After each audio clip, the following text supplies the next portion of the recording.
Fala galerinha, estamos aqui mais uma vez para falarmos da nossa matemática e daremos continuidade à nossa matéria de conjuntos numéricos. Vimos que os números racionais são formados pelos números inteiros, divisões decimais e números periódicos.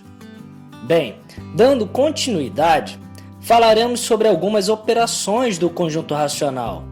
E entenda uma coisa, existe uma fração chamada de fração equivalente, que representa a mesma parte de um todo. E para termos certeza de que elas são equivalentes, basta aplicarmos a seguinte regra. Mas calma, parece difícil, mas não é. Eu irei explicar.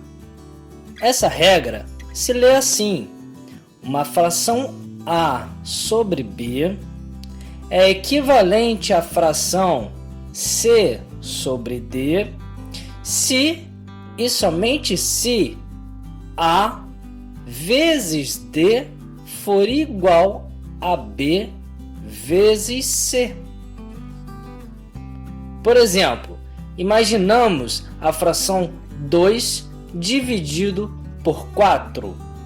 Ela é equivalente à fração 1 dividido por 2.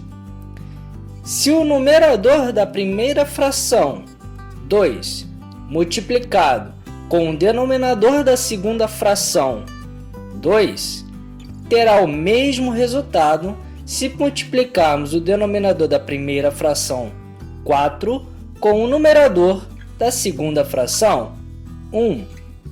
De fato, as frações são equivalentes, ou seja, elas estão escritas de maneiras diferentes, mas possuem os mesmos valores.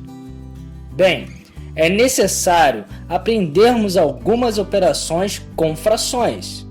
E para facilitar o nosso entendimento, imaginamos então a seguinte situação.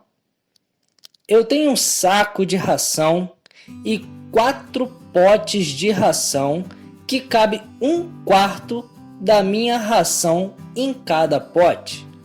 Ou seja, se eu despejar toda a minha ração em cada pote, eu irei completar os 4 potes e não sobrará nenhuma ração. Agora, se eu quiser saber quanto de ração tem nos 2 primeiros potes, basta eu somar a quantidade que eles possuem. Porém, cuidado! Ao somarmos frações, temos que ter o seguinte cuidado. Iremos somar os numeradores e repetir os denominadores. Mas é necessário que os denominadores sejam iguais. Por exemplo, 1 sobre 4 mais 1 sobre 4. Nós iremos somar os numeradores e repetir o denominador, ficando 2 sobre 4. Mas se os denominadores forem diferentes? Bem, iremos manipular para que eles fiquem iguais e aí sim efetuar a soma. É só fazermos a seguinte operação. Iremos multiplicar toda a primeira fração com o denominador da segunda fração e iremos multiplicar toda a segunda fração pelo denominador da primeira fração. Pronto, agora é só efetuar a nossa soma. Soma os numeradores e repete o denominador. Mas se ao invés de somar os 2 primeiros potes, quisermos diminuir, bem, é o mesmo procedimento da soma. Iremos diminuir os numeradores e repetir os denominadores, tendo os mesmos cuidados com os denominadores, que eles devem ser iguais. E se não for, iremos manipular da mesma forma que foi feito na soma. Agora, se ao invés de ter um saco de ração, eu tiver somente metade ou meio saco de ração, quanto de ração em partes iguais eu conseguiria encher cada pote? A resposta é simples. É só pegarmos o meio saco de ração e multiplicarmos por 1/4, que é a quantidade que cabe em cada pote. Agora, como é a multiplicação de frações? Bem, é muito fácil. É só multiplicarmos os numeradores e depois multiplicarmos os denominadores. No nosso exemplo, se pegarmos 1/2 e multiplicarmos por 1/4, ficará 1 vezes 1 sobre 2 vezes 4, ou seja, 1/8 ou 1/8. Ou seja, se abastecermos todos os nossos potes de maneira igual, com meio saco, teremos então 1/8 de ração em cada pote. Agora, quantos potes de ração eu conseguiria encher em sua totalidade utilizando apenas meio saco? Esse procedimento também é simples. É só pegarmos meio saco de ração e dividirmos pela capacidade do pote, no caso, 1/4. Agora, como é feita a divisão de frações? Bem, a regra diz que temos que repetir o numerador e multiplicar pelo inverso do denominador. No nosso exemplo, se pegarmos meio e dividirmos por 1/4, nós iremos repetir o numerador, no caso meio, e multiplicarmos pelo inverso do denominador, ou seja, 1/4 vira 4.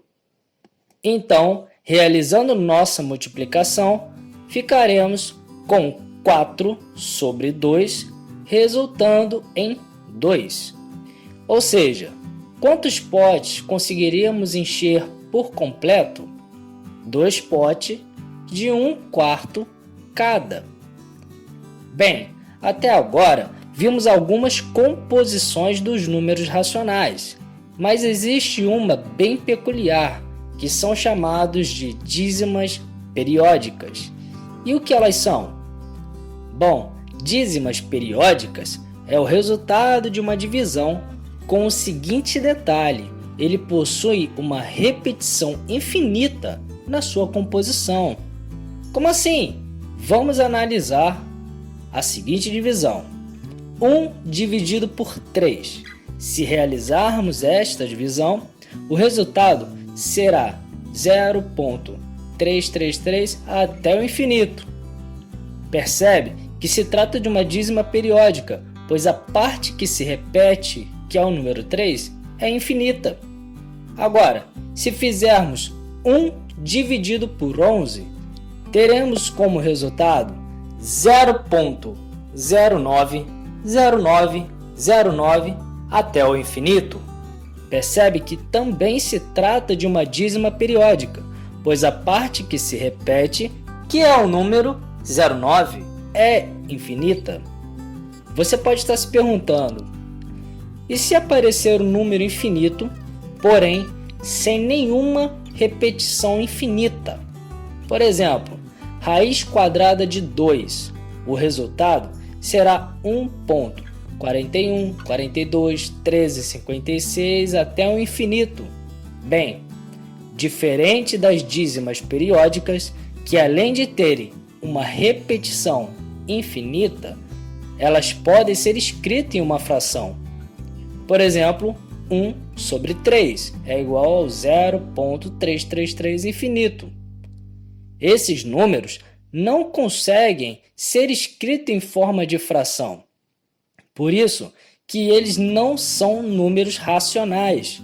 Eles são chamados de números irracionais. E eles fazem parte dos conjuntos dos números irracionais. Por exemplo, a raiz quadrada de 2, o número π, o número neperiano, ou seja, o conjunto dos números irracionais é o conjunto de todos os números que não podem ser escritos em forma de fração. E para finalizar a nossa aula, todos os números estudados até aqui compõem um conjunto maior chamado de conjunto dos números reais. Ele abrange todos os números decimais racionais ou irracionais. E este conjunto também possui os mesmos símbolos, como conjunto dos números reais não negativos, conjunto dos números reais não positivos e os conjuntos dos números reais sem um zero. Bom, pessoal, nossa aula se encerra por aqui. Não deixe de se inscrever, curtir e compartilhar para ajudar o nosso canal. E bons estudos!